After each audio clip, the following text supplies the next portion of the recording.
Welcome to Tejal's nutri bites. आज आपण बनवतोय कैरीची कढी.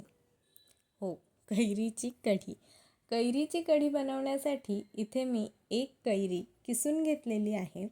एका मिक्सर जारमध्ये ही किसलेली कैरी 2 टेबलस्पून बेसनाचं पीठ घालून याची एक स्मूथ पेस्ट बनवून घ्यायची आहे. आता फोडणी करूयात. फोडणीसाठी एका कढईमध्ये थोडं तेल घालून तेल गरम झालं की त्यात जिरं, हिंग, अर्धा चमचा मेथी दाणे, हिरवी मिरची, 2 ते 3 सुक्या मिरच्या घालून 1 मिनिटभर परतून घ्यायचं आहे. आता यात आलं लसूण पेस्ट आणि नंतर कैरीची पेस्ट ॲड करायची आहे. कन्सिस्टन्सीसाठी वरून 1 ते 1.5 ग्लास पाणी ॲड केलं आहे. यात चवीप्रमाणे मीठ आणि 2 टेबलस्पून गूळ घालून कढीला एक उकळी येऊ द्यायची आहे.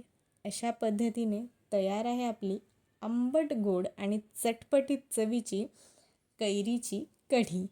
Healthy bites, happy life. Recipe आवडल्यास लाईक, शेअर अँड सबस्क्राईब.